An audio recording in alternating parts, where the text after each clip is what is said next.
오늘 메시지 제목이 전도자의 자랑입니다.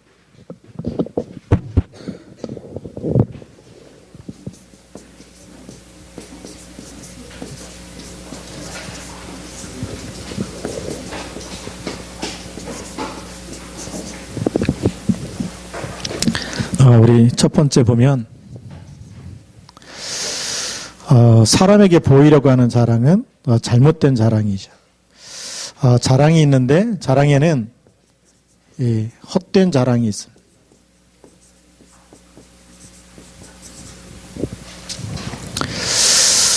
헛된 자랑은 오늘 성경에 보니까 이 그리스도인을 할례받게 하는 것이다.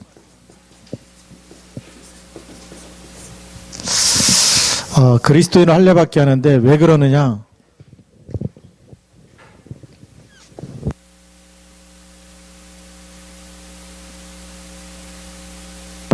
예수 믿으면 많은 핍박이 왔어요. 그래서 그리스도의 십자가를 믿고 고백할 때는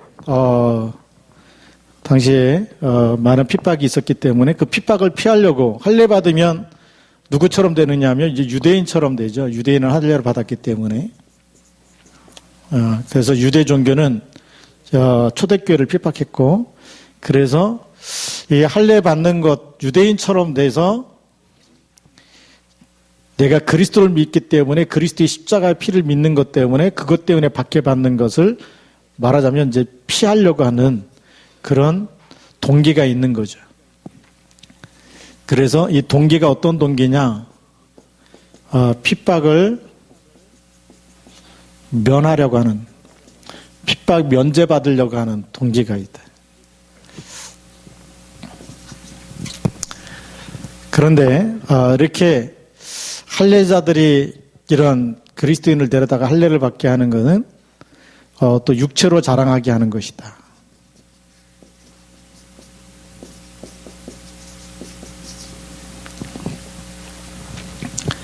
이게 전부 다 복음을 모르기 때문에 여기에 끌려가는 겁니다. 그리스도는 하나님의 생명이거든요.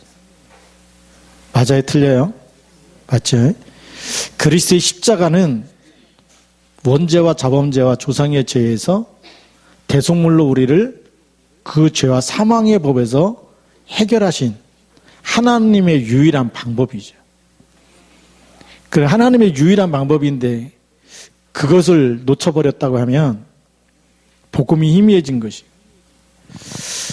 그리고 할례 받았다고 하는 육체를 자랑하는 것이 이 할례의 진짜 언약의 주인이 그리스도의 십자가의 피거든요. 그렇죠? 이 할례는 뭐죠? 그림자입니다. 그리스도가 오시기 전에 이 할례라는 것 자체가 언약의 그림자거든요. 그리스도의 그림자고 진짜는 대속물로 오셔서 예수님이 십자가의 피로 다 끝냈기 때문에 더 이상의 할례가 필요가 없죠. 그렇죠? 실체가 오시면 그림자는 필요가 없는 거거든요. 실체가 오셨기 때문에 그리스도를 붙잡으면 되는데 자꾸 핍박을 받다 보니까 십자가를 자꾸 이 십자가의 피를 얘기하고 그리스도를 얘기하면서 복음을 얘기하니까 핍박이 계속 따라오게 되니까 할례를 받기 위해서 면해보려고 하는 그런 동기가 생기게 되고, 그리고 나도 할례를 받았다고 하는 이 할례를 자랑하게 되면서 육체를 자랑하게 되는 거예요. 근데 우리가 복음의 눈으로 보면 그게 전부 다 헛된 자랑이고 다 잘못된 자랑이고, 그게 결국은 나를 드러내는 거죠. 그래서 결국은 이것이 뭐죠? 창세기 3장에 또 빠지는 겁니다. 네. 유대인처럼 보이려고 하는 것 자체가 잘못된 얘기. 이방인이 할례를 받았다고 해서 유대인 되는 거 아니고요. 예, 할례 받았다고 해서 그것이 구원의 표징이 되는 게 아니고 진짜 구원은 그리스도로 말미암아서 되는 줄 믿습니다. 그러니까 바울이 이 부분에 대해서 오늘 얘기하고 있는 부분이 바로 오늘 11절부터 보면 내 손으로 너에게 이렇게 큰 글자로 쓴 것을 봐라. 큰 글자로 썼어. 무릇 육체의 모양을 내려 하는 자들이, 육체의 모양, 육체의 자랑을 나타내는 사람들이 억지로 너희에게 할례를 받게 하려 함. 예. 그들이 그리스도의 십자가로 말미암아 박해를 면하려 할 뿐이라 그랬어요. 예수 믿는 것 때문에 핍박받고 박해받는 것을 피하기 위해서 할례를 받게 이렇게 만드는 것이다. 그 13절에 보면 할례를 받는 그들이라도 스스로 율법은 지키지 아니하고 너에게 할례를 받게 하려는 것은 그들이 너희의 육체로 자랑하려 함이라 그랬습니다. 이 사람들도 할례 받았다. 이제는 우리처럼 이렇게 유대인이 됐다. 할례 받았다는 걸 자랑하는, 육체 자랑하는 것에 지나지 않지 진짜 예수 생명이 그 속에 있는 건 아니거든요. 그러니까 이런 헛된 자랑 가지고 자꾸 이렇게 지금 미혹해 들어가고 있는 거예요. 그래서 14절에 보면 그러나 내게는 우리 주 예수 그리스도밖에는 자랑할 게 없다라고 얘기합니다. 그러면 전도자 바울의 자랑입니다. 이 전도자죠.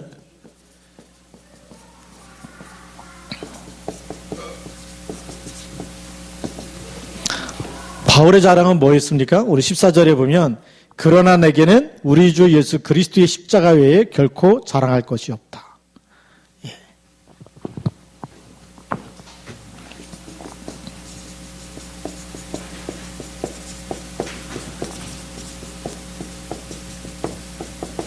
이것이 자랑거리라고 얘기하죠. 자랑은 이거밖에 없다라고 얘기합니다.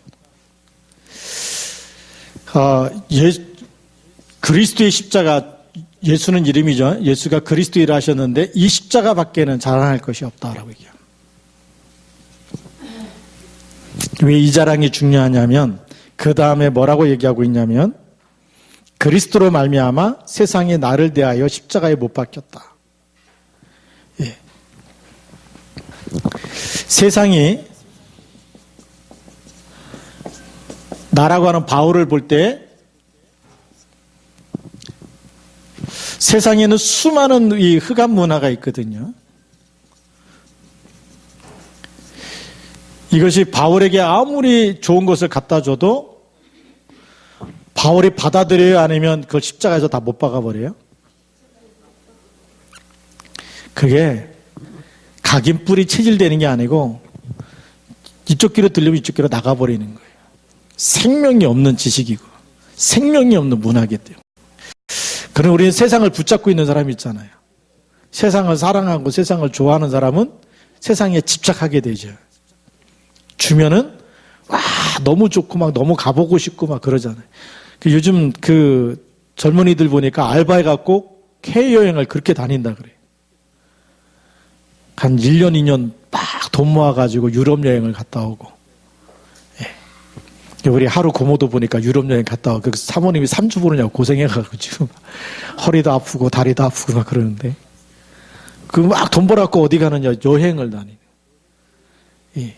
복음 전도 여행이 아니고 이 세상의 문화가 좋게 보이는 거거든요.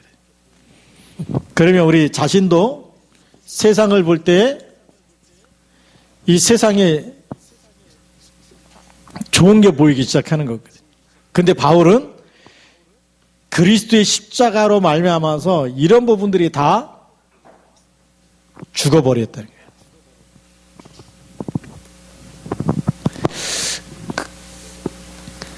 예, 세상이 바울에게 영향을 줄 수가 없고 나 자신도 세상에 영향을 받는 게 아니에요. 그럼 뭘로만 주는 거예요? 이 세상은 창세기 3장, 6장, 11장이기 때문에 답이 있어요, 없어요? 답이 없어요. 그럼 세상이 나를 살릴 수 있어요, 없어요? 살릴 수가 없죠. 창세기 3장, 6장, 11장입니다. 조금 더 표현해 보면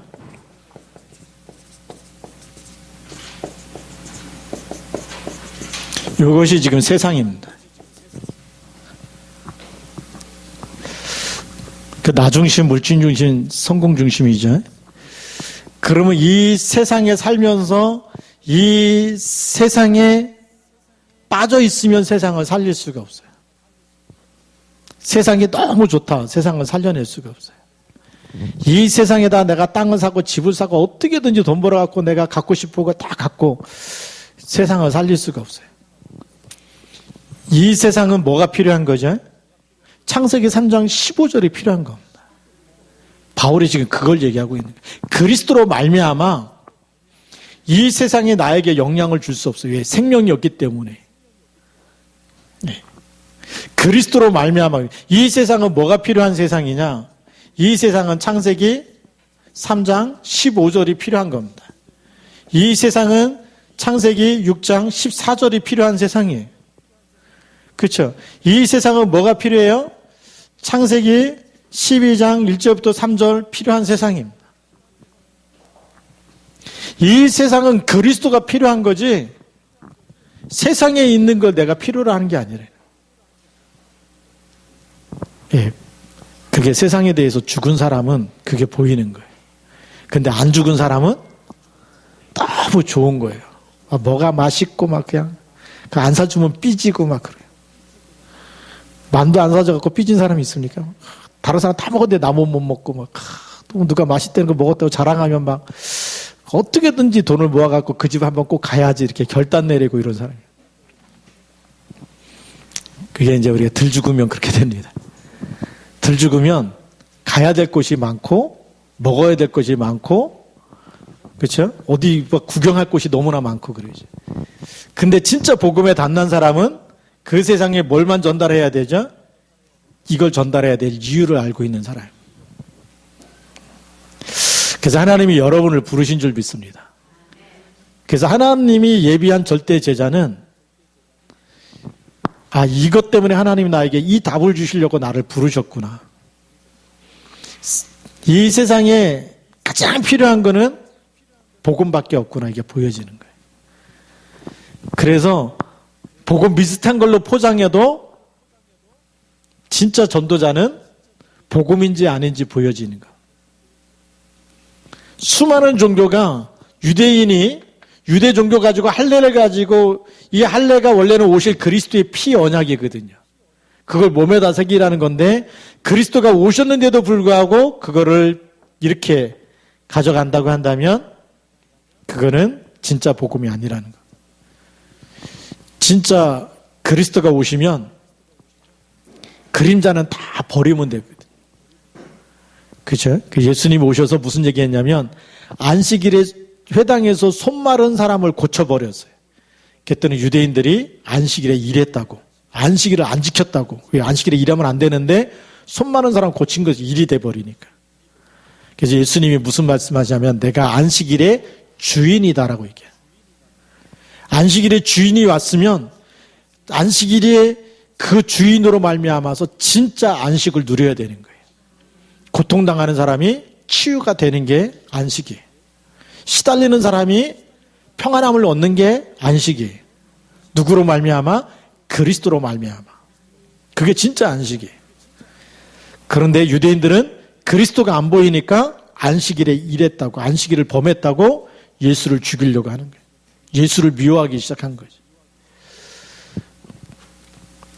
종교생활하는 사람은 그렇습니다. 그리스도 얘기하면 그리스도는 못 알아듣는데 교회 갔다 왔냐 안 갔다 왔냐.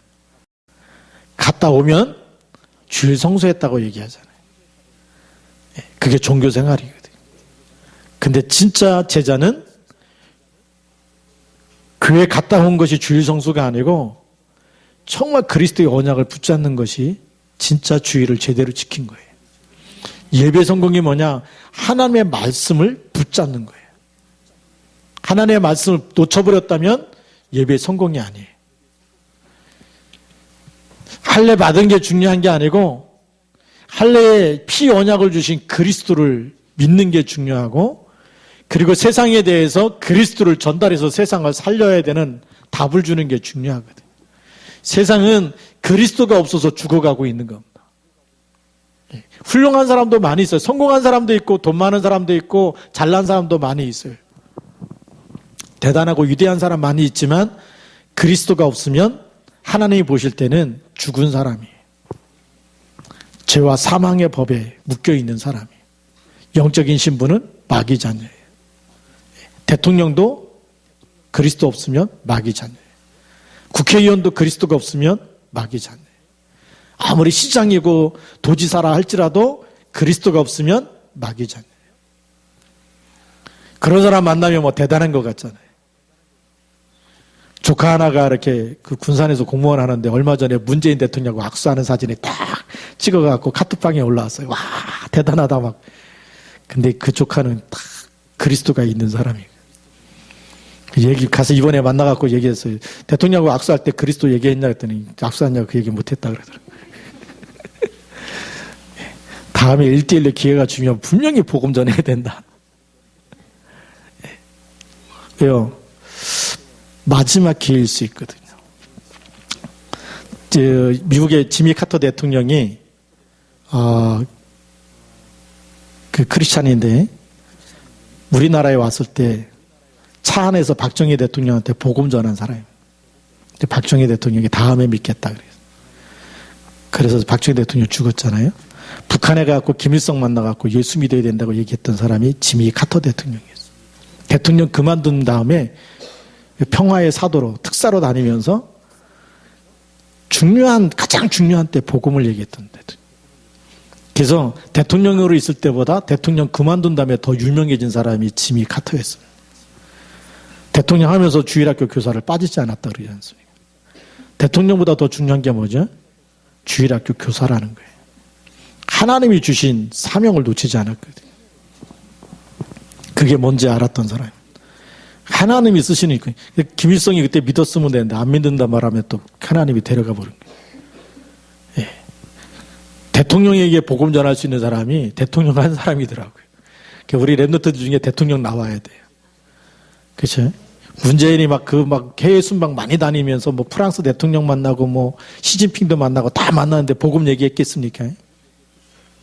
복음 전할 수 있는 대통령 나와야 되거든요. 예. 바울도 멋있지만 지미 카터도 멋있어요. 그거 보면 대통령 하고 나서 대통령들 만날 때마다 예수 믿으라고. 우리가 그리스도의 비밀을 정확하게 알았다면 인생에 정확한 답을 줄 수 있었겠지. 그냥 예수 믿으라니까 대통령이 얼마나 바쁩니까? 그러니까 다음에 믿겠다고 자꾸 그러는데 진짜 그리스도 말해주면서 하나님 만나도록 답을 줘버리면 교회를 못 다니더라도 우리 구원시킬 수 있거든요. 우리가 바로 하나님이 이 시대에 우리를 부르신 이유가 우리가 만나는 사람을 다 교회로 데려오라고 하는 그런 이유가 아니고 그것 때문에 부른 게 아니고 하나님 나라의 자녀 삼기 위해서요. 그래서 여러분들은 하나님이 부르시는 하나님의 일꾼인 줄 믿으시기 바랍니다. 우리가 또 그리스도 일꾼 돼야 되거든요. 그래서 이 세상에 답이 없는 세상 보면서 이게 너무 멋있다, 화려하다, 이게 좋다가 아니고 그 현장에 다 있는데 이 부분이 없기 때문에. 그래서 바울은 이익을 자랑하겠다는 거예요. 세상에 자랑 걸 다 해도 생명 없는 자랑이에요. 그렇죠? 아무리 밤에만 네온 사인이 화려해도 그 도시에 이 비밀이 없다고 한다면 그 도시는 아무리 화려해도 소돔과 고모라처럼 어느 날 불타버리고 없어질 세상이고 도시입니다. 그걸 볼 수 있어야 되거든요. 그래서 그리스도 밖에는 자랑할 것이 없다라고 얘기합니다. 그래서 세상이 나를 대해서 볼 때 세상은 이 생명이었기 때문에 내가 세상을 대해서 그리스도와 함께 죽어버렸다고 얘기하는 거예요. 또 내가 세상을 볼 때에 이 세상은 그리스도가 필요한 것이지 이 세상이 멋있고 세상을 따라가야 되고 세상에서 뭔가를 3장, 6장, 11장을 성취해야 될 세상이 아니라는 거예요. 그래서 창세기 3장, 6장, 11장에 대한 이 세상을 향해서 나는 죽었다라는 거예요. 나는 그것 때문에 사는 게 아니라는 거예요. 그게 내 인생의 목적이 아니라는 거예요. 그러면 우리 렘넌트들이 성공해서 진짜 성공이 뭐죠? 복음 전달할 수 있는 전도자로 세우는 게 진짜 성공입니다. 그래서 지미 카터처럼 대통령 되고 나서 나중에 대통령들 만나러 다닐 때마다 예수 믿으라고 말해줄 수 있는 그런 렘넌트가 나와야 돼요. 성공해서 성공자를 살릴 수 있는 사람이 나와야 돼요. 그러니까 바울이 뭐라고 얘기합니까? 가이사 앞에 서야 하리라고 해요. 하나님이 그렇게 미션을 주시는 겁니다. 왕을 살려버리라는 거예요. 그래서 우리 렘넌트들은 성을 바꾸세요. 왕상대로 바꿔야 돼요. 우리 안산시찰에 이상대 목사님이 있거든요. 어떻게 맨날 이만 상대하냐? 왕을 상대해야지.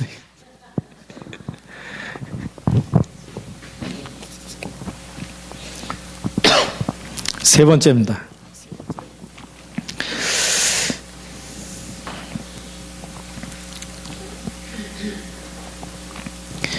14절에 보면, 다시 자세히 보면, 그러나 내게는 우리 주 예수 그리스도 십자가 외에 결코 자랑할 것이 없으니 그리스도로 말미암아 세상이 나를 대하여 십자가에 못 박히고 내가 또한 세상을 대하여 그러하니라.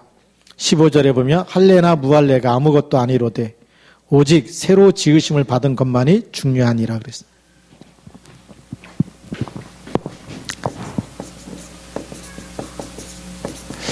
그리스도 안에 있으면 재창조되는 줄 믿으시기 바랍니다. 이것만 중요하다라고 바울이 얘기했어요. 할례가 중요한 것도 아니고 무할례가 중요한 것도 아닙니다. 그래서 우리가 이런 신앙의 이념, 사상 이걸 초월할 수 있어야 돼요. 복음은 이걸 초월하는 거예요. 진짜 답을 가졌기 때문에, 생명을 가졌기 때문에. 그래서 고린도후서 5장 17절에 보면 누구든지 그리스도 안에 있으면 어떻게 된다고요? 새로운 피조물이라고 그랬어요. 그리스도 안에 있으면 새로운 피조물이다.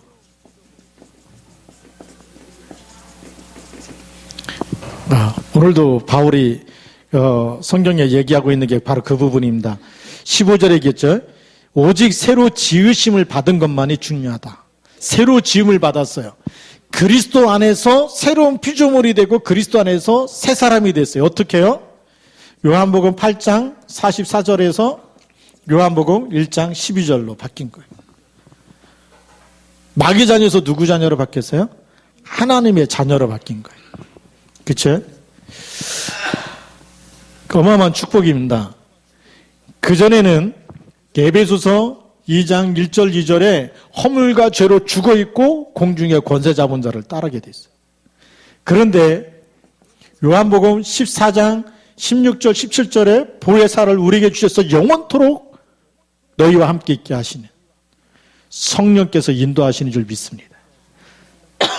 마귀 인도받는 게 아니고 성령이 영원히 같이 계시면서 우리를 인도하시는 거예요. 새로운 피조물로 우리가 재창조되어진 거. 그죠? 우리가 옛날에는 출애굽기 20장 4절 5절 우상 숭배하면서 살아야 되고 고린도전서 10장 20절 제사 드리면서 살아야 되는 인간이에요. 그래 안 그래요? 그랬더니 그 3, 4대까지 계속 가문의 저주와 재앙 속에서 살아야 돼. 가문의 내력에서 아버지가 알코올 중독이면 또 아들이 알코올 중독이고 딸이 알코올 중독이고 또 후대가 또 알코올 중독이 내려가야 되는데 이 저주에서 완전히 요한복음 19장 30절에 다 끝내버리고 새로운 피조물로 재창조하신 겁니다. 그래서 우리에게 사도행전 1장 8절의 증인이 되리라. 이 3, 4대 저주 가운데 있는 사람에게 빠져나오는 답을 주고 증인으로 하나님이 세우신 줄 믿습니다. 재창조된 거예요. 사람의 힘으로 절대 못 빠져나와요. 그렇죠? 우리가 아무리 착하게 살아도 못 빠져나오고 돈을 많이 벌어도 못 빠져나오고 아무리 좋은 대학을 나와도 못 빠져나와요. 그리스도로 말미암아서 새로운 피조물이 되게 하신 줄 믿습니다. 이걸 자랑한다는 거예요. 못 빠져나오는데 누가 빠져나오게 했어요? 하나님이 그리스도를 보내서 믿는 사람마다 빠져나오도록 새로운 피조물이 되도록 그래서 이 땅의 저주와 재앙을 막을 사람으로 하나님이 세우신 겁니다. 그래서 주 예수를 믿으라. 그리하면 너와 네 집이 이 저주에서 완전히 빠져나오게 되고 가문이 복음화될 것을 얘기하고 있는 거예요. 이게 우리가 받은 축복인 줄 믿습니다. 예. 그러니까 할례나 무할례 이런 것 가지고는 절대 새로운 피조물이 될 수가 없어요. 할례 받았다고 해서 새로운 피조물도 아니고 안 받았다고 해서 자랑할 것도 아니고 그리스도 안에 있는 게 중요한 겁니다. 그러니까 우리가 자랑할 것은 그래서 그리스도밖에 없다라는 거예요. 그러면 새로운 피조물이 됐는데 이 새로운 피조물에게 하나님이 주신 미션이 있어요. 그걸 우리가 잘 붙잡아서 살아야 되겠죠. 그게 오직이 돼야 돼요. 오직 유일선 재창조인데 하나님이 주신 미션이 있습니다. 새로운 피조물에게 주신 미션이 뭐냐? 마태복음 28장 16절부터 20절입니다. 예수님이 주신 미션입니다. 부활하시자마자 그러므로 너희는 가서 모든 족속으로 제자를 삼아. 모든 237개 나라를 제자 삼아야 되는 거예요.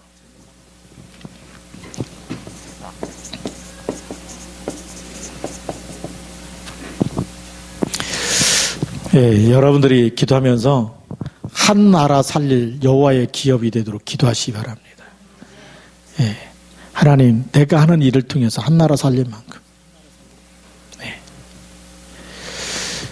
그래서 우리 생각을 빨리 바꿔야 됩니다. 사람의 도움이 필요 없고 하나님이 나를 축복해서 내 기업을 통해서 한 나라 살릴 만큼 여호와의 기업이 되게 하옵소서. 그래서 우리 생각에서부터요, 이 노예 근성 치유받아야 되고 광야 근성 치유받아야 됩니다. 예.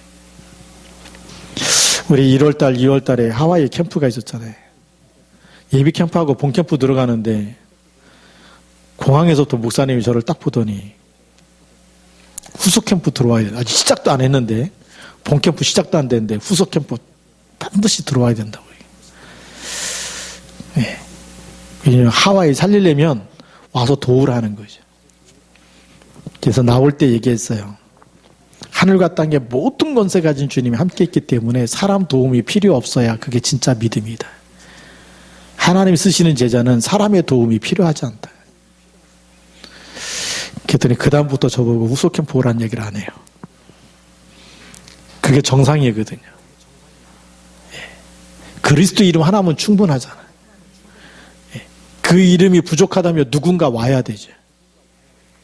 진짜 제자는 한 번 복음의 맛을 보면 주님 오실 때까지 영원까지 언약 놓치지 않고 언약 속에서 복음의 일꾼으로 새로운 피조물이고 하나님 주신 미션 붙잡고 그리스도의 날까지 쓰임받는 줄 믿습니다.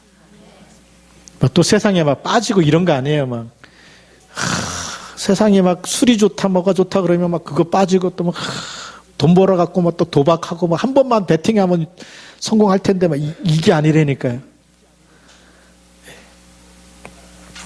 로또 당첨되면 뭐 인생 역전될 줄 아십니까?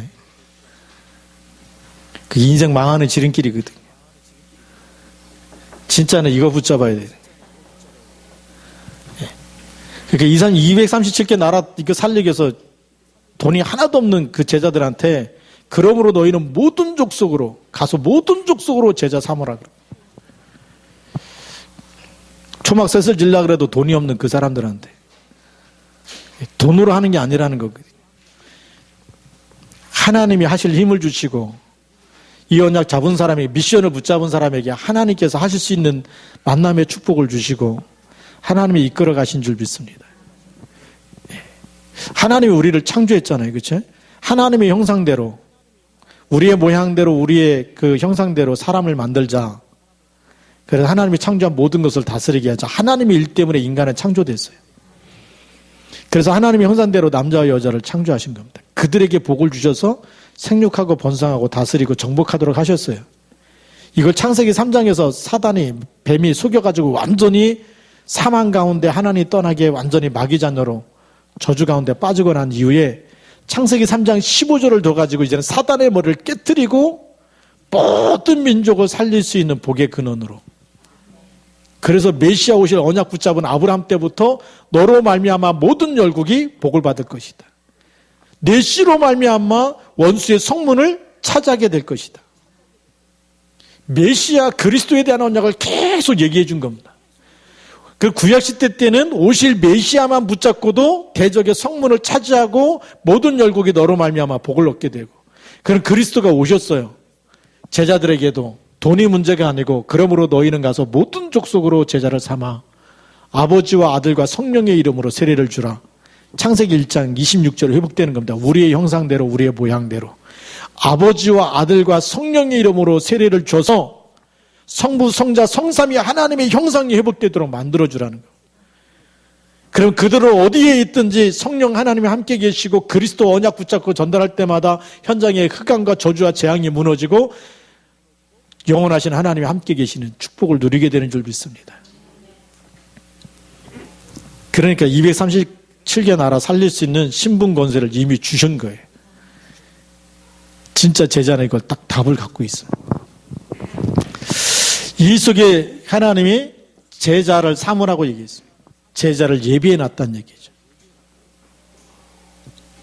그게 미션, 첫 번째 미션이에요. 두 번째 미션은 마가복음 16장 15절부터 20절에 만민에게 다니면서 뭘 전파하라고요? 복음을 전파하고 치유하라는 것이었어요. 너희가 내 이름으로 귀신을 쫓아내며, 귀신 쫓아내는 거 예수 이름밖에 없는 줄 믿습니다. 아무리 구슬하고 막 부적을 갖고 다니고 아무리 점을 치고 별짓을 다 해도 귀신 쫓아내는 게 아니고 귀신 불러들이는 거예요.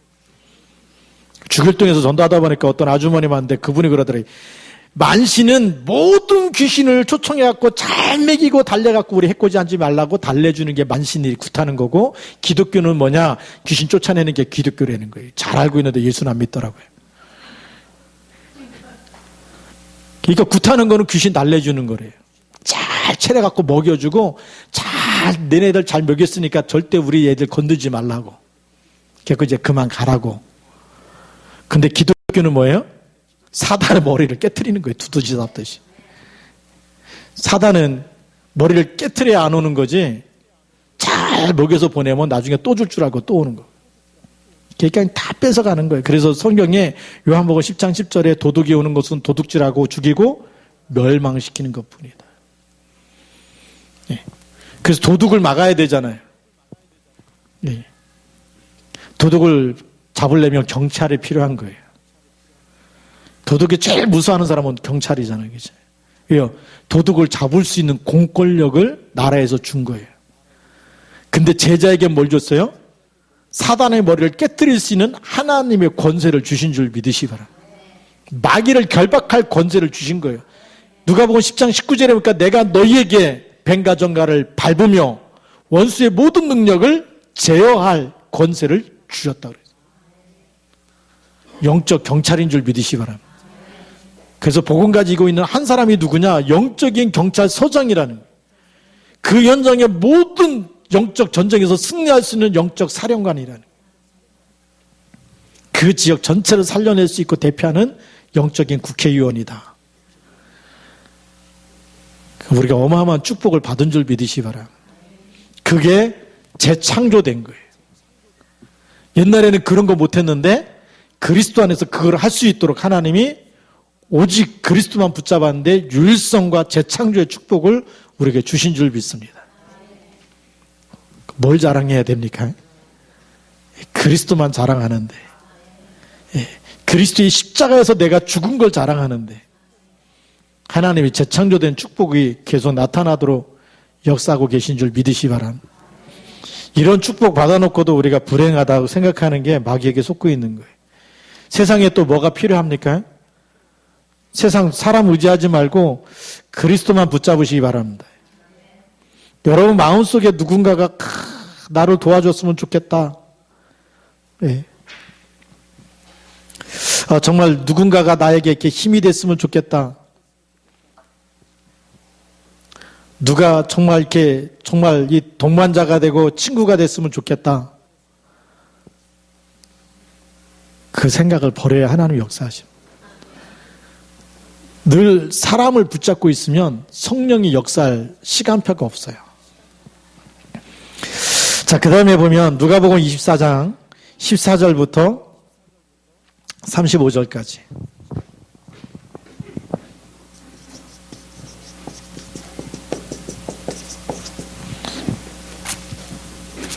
엠마오로 가는 두 제자, 기존 신자입니다.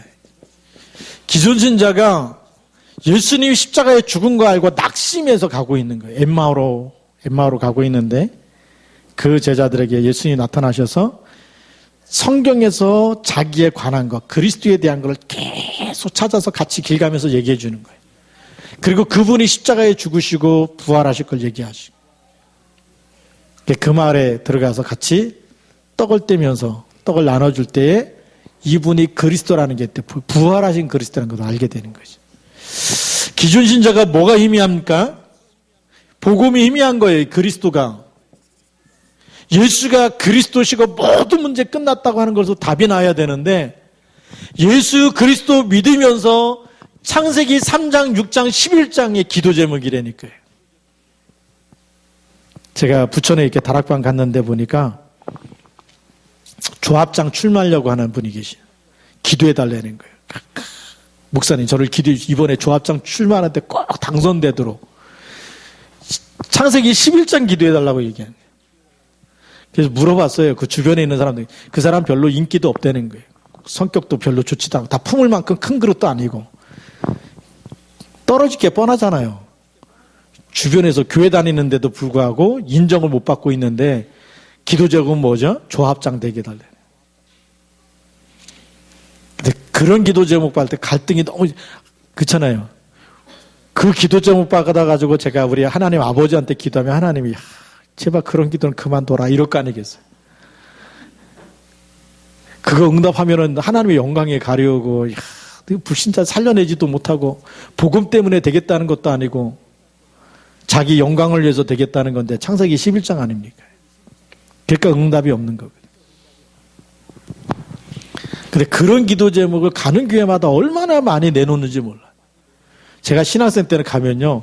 고3 둔 부모님들은 꼭 집사님, 권사님 왔고 전도사님 우리 이번에 대학 들어갔는데 꼭 합격하게 해달라고 기도해달래요. 신학교 가갖고 이렇게 강의를 듣는데 교수님이 무슨 얘기하냐면 그 설교학과 실천신학일 텐데 지금도 생각나 연필영 교수님이라고 나중에 우리 감신대 학장 되셨는데 무슨 얘기했냐면 기독교인들마다 전부 다 자기 아들, 딸 좋은 대학에 들어가게 해달라 그러면 하나님이 누구를 합격시켜줘야 되냐. 하나님 갈등 생긴다는 거예요. 그러니까 그런 기도는 하지 말라고. 근데 교회 오면은 그런 기도 계속 부탁하는 거예요. 그게 기존 신자의 수준입니다. 바울은 세상을 향해서 죽었다라고 얘기했는데 안 죽었어요. 안 죽고 이거 달라고 기도하는 거예요. 내가 잘 되고 돈 많이 벌고 세상에서 성공하고 그렇게 해달라고 그 기도 제목 붙잡고. 그러니까 그리스도를 창세기 3장, 6장, 11장 속에 이용하는 거 아닙니까? 그러니까 진짜 응답이 있을까요, 없을까요? 그러니까 늘 낭망하고 염려하고 불신앙 속에 살 수밖에 없는 거예요. 뭐라고 기도하겠습니까? 돈 없는 사람은 하나님 이번에 한 번만 로또에 당첨되게 해주시고 하나님 이번에 베팅하는데 한 번만 딱 해서 10배로 100배로 축복받게 해주시고 이런 기도하면 하나님 들어주시겠어요? 그게 중요한 게 아니라니까요. 그리스도가 임의한 거라니까요. 그리스도 안에 하나님이 돈 가지고 로또 1등 당첨돼도 천국 못 가잖아요. 근데 그리스도 믿으면 가요, 못 가요? 로또보다 더 중요한 게 그리스도거든요. 근데 그리스도가 임의하니까 그리스도 놓치고 자꾸만 다른 거 달라고 기도하는.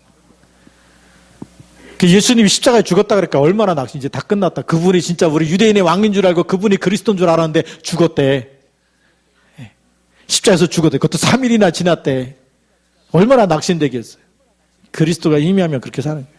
기도해도 응답 안 와. 이렇게 살잖아요. 나는 믿음이 없어서 나는 기도해도 안 되고 목사님 기도해 주세요. 이런 분 많아요. 그러니까 어떤 제가 부목사 때도 보니까 새벽 기도 끝나자마자 막 권사님 문 닫고 목사님 기도해 주세요. 기도했잖아요. 무슨 또 기도를 내가 해야 됩니까?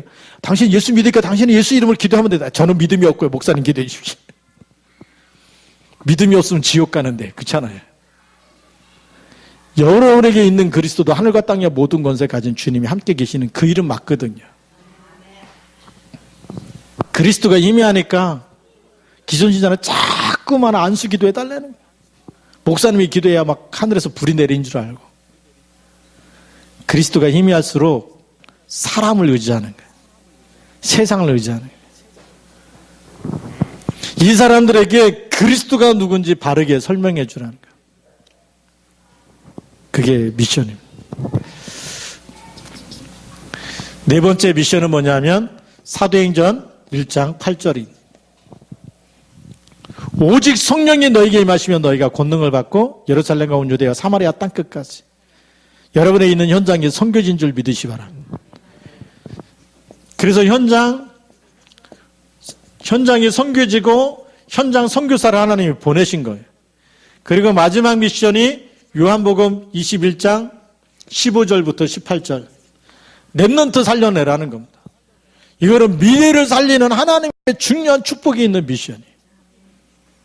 랩넌트 속에 그리스도가 들어가지 않으면 창세기 3장, 6장, 11장 이걸 중심으로 살아간다니까.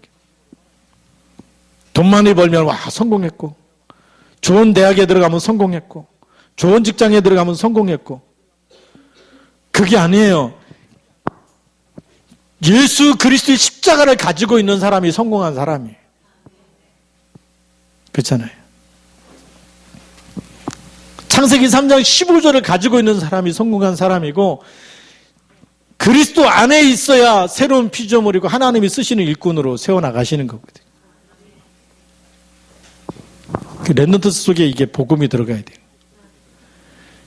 그래서 랩넌트 때 아직 우리 자녀들이 고등학생, 대학생 되기 전에 가정에서 예배드리라는, 그때가 제일 시간이 많은 때.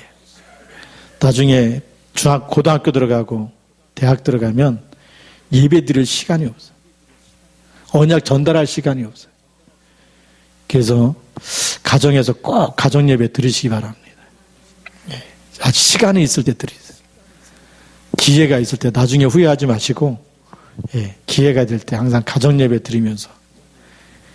그리고 이제 직장 다니는 분들은 다니엘처럼 출근하자마자 하루 3번씩 기도할 만큼 내가 있는 현장에 하나님의 나라가 임하도록. 우리 랩넌트 운동은 미래 재앙을 막는 운동인 줄 믿으시기 바랍니다. 이런 하나님의 절대 미션을 딱 가지고 새로운 피조물이다 라고 바울이 고백하는 겁니다. 그래서 다시 한번 성경을 보시면 15절 말씀에 할례나 무할례가 아무것도 아니로되 오직 새로 지으심을 받은 것만이 중요하니라. 누구로 말미암아요? 그리스도로 말미암아 새로 지음 받았어요. 뭐 때문에요? 세계복음화 때문에. 하나님 여러분들을 그래서 이 시대에 그리스도의 제자로 부르신 줄 믿으시 바랍니다. 그래서 이 시대에 정말 복음 전하는 우리 개혁교단에 하나님이 개혁교단에서 우리를 다락방을 영입한 거예요. 진짜 이 하나님이 영입하겠습니까? 영입 못하잖아요. 신학으로 다 검증해보고 너무나 성경적이고 이단에 대한 게 하나도 없다. 그래서 영입한 것이 개혁교단입니다. 개혁교단에 영입해놓고 개혁교단 목사님들 거의 90%가 나가버려서 복음 때문에 나간 게 아닙니다. 그 전에 있었던 목사님 그렇게 참다 나온 거예요. 우리 다락방 목사님도 굉장히 많이 시달렸거든요. 좋은 무슨 목사님 계시는데 일로 와봐. 불러갖고 지갑 내놔봐. 돈 있으면 이렇게 가져가세요. 그 개신대학원 대학교에다 이렇게 쓴다고. 그 얼마나 그 마음에 상처가 많겠어요. 네 돈도 내 거고 내 돈도 내 거고 막 이러면서 가져가버리니까. 거기서 상처받은 목사님들이 거의 다 나가버렸어요. 근데 그분은 이제 지금 우리 개혁교단에 안 계시는데 은퇴하고, 하나님이 또 시간표를 다른 시간표, 이제는 복음만 완전히 전할 수 있는 순수한 목사님들 하나님이 붙이시고 또 일어나게 하시고, 개혁교단에 있는 목사님 보면 그 핵심에 가면 강사단부터 계속 같이 참석하면서 이 흐름 속에 같이 따라가고 있어요. 얼마나 감사한지. 하나님께서 새로운 피조물로 계속 바꿔나가시고 같이 연합해서 선을 이뤄나가시도록 그렇게 일하고 계신 줄 믿습니다. 그래서 이런 흐름 속에 우리가 총회주일이 얼마나 중요한 건지, 오늘 우리가 오전에 총회주일을 했지만 우리가 너무나 감사한 거예요. 이런 교단, 복음 전하는 교단이 있다는 게 감사하고, 너무 감사한 거잖아요. 그리고 복음만 말하는 교단이 되겠다. 그리고 세계복음화를 위해서 쓰임받는 교단이 되게 하겠다. 심부름하겠다. 이 교단이 하나님의 축복 속에 있는 교단인 줄 믿습니다. 너무 감사한 거예요. 제가 이렇게 교단이 바뀌면 그 교단 신학을 또 해야 돼. 그래갖고 개신대학원 대학교 가서 봤더니 신학의 모토가 뭐냐? 주제가 살리는 신학이에요. 얼마나 감사해요. 사람은 살려내겠다는 거예요. 신학 가지고도 사람은 살리잖아요. 보니까 신학이 굉장히 신선해요. 막 살려내야 되니까 살아있는 말씀들을 많이 활용해가지고 신학화 시켰어요. 그게 얼마나 감사하니까. 감신대 다닐 때는 교회 밖에도 구원이 있다 그래요. 변산한 교수. 그 바람에 막 종교 재판이 일어나고 그랬는데. 그리고 본인이 막 데모할 때 그런 얘기 했거든요. 나는 휴머니스트다. 데모하는 학생들 옆에 같이 서가지고 같이 체력가스 마시고 눈물 흘리면서 같이 올라오시고 누가 봐도 멋있는 사람인데 복음이 없잖아요. 그런데 교단이 바뀌니까 사람을 살리는 신학으로 얼마나 감사합니까? 그게 하나님의 축복인 줄 믿습니다. 그러면서 우리가 지금 바울이 자랑한 것이 뭐밖에 없어요? 십자가에서 못 박히신 그리스도 예수밖에 나는 자랑할 것이 없다. 세상을 봐도 세상의 나를 대해서도 나는 십자가에 죽었고 내가 세상을 봐도 나는 십자가에 죽어서 나는 뭐밖에 말할 수밖에 없어요? 그리스도밖에 자랑할 것이 없다라는 거예요. 여러분들이 그렇게 되어지면 하나님이 쓰시는 사람으로 날마다 세워질 줄로 믿습니다. 그리스도 말고 자꾸 자랑할 게 있다면 하나님 앞에서 하나씩 내려놓으시면 됩니다. 그러면 진짜 치유가 시작되는 거예요. 하나님 우리를 전체를 영과 혼과 육신 모든 것을 지으셨기 때문에 어딘가 고장나 있다. 히브리서 4장 12절 딱 붙잡고 말씀으로 치유시키시도록 언약 잡고 기도하시기 바랍니다. 그리스도 이름 가지고 치유되도록 기도하시기 바랍니다. 이름으로 축복합니다. 기도하겠습니다. 우리 1분만 같이 기도하겠습니다. 하나님, 전도자 바울처럼 정말 나의 자랑이 창세기 3장, 6장, 11장의 자랑이 아니라 정말 나도 그리스도와 함께 십자가에 못 박힌 것, 그리스도의 흔적을 가지고 있는 것만 자랑하도록, 복음만 자랑하도록, 그리스도만 말할 수 있도록, 정말 하나님 만나도록 답을 주고 죄와 사망에서 빠져나오도록 답을 주고 정말 마귀의 자녀에서 운명과 팔자에서 고통당하는 그 사람들을 보면서 빠져나올 수 있도록 답을 주는 증인 되도록 같이 한번 우리 기도하겠습니다. 살아계신 하나님 아버지 감사합니다. 주 예수 그리스도의 날까지 우리가 이 복음의 일꾼이요 그리스도의 일꾼이요 하나님이 쓰시는 일꾼으로 세워지도록 성령으로 역사하여 주시고 창조의 능력으로 역사하여 주시고 그래서 하나님 우리가 그리스도 안에서 새로운 피조물로 재창조되게 하심을 감사합니다. 하나님 그리스도 예수와 함께 정말 이제 새로 지으심을 받게 하심을 감사합니다. 아버지 정말 내가 내 몸에 예수의 흔적을 지니고 있노라고 말씀한 것처럼 오직 그리스도 말하고 하시고 예수 그리스도의 흔적을 가지고 세상을 보게 하여 주시고 세상 살릴 사람 생각해 없습니다. 하나님 아버지 감사합니다. 전도자 바울이 자랑했던 것은 돈도 아니고 명예도 아니고 창세기 3장의 나도 아니고 창세기 6장의 물질도 아니고 창세기 11장의 성공도 아니고 오직 우리 주 예수 그리스도 십자가 외에는 결코 자랑할 것이 없다고 말했던 그 고백처럼 이 고백이 오늘 우리 자신의 고백이 되게 하여 주시옵소서. 정말 그리스도만 자랑함으로 인해서 죽어가는 현장을 살리게 하여 주시고 정말 병들어 신음당하고 고통당하는 한 영혼을 바라보면서 살려내는 전도자의 길을 걸어가게 하시고 그리스도의 제자로 살게 하여 주시옵소서. 주 예수 그리스도의 이름으로 기도드립니다. 아멘.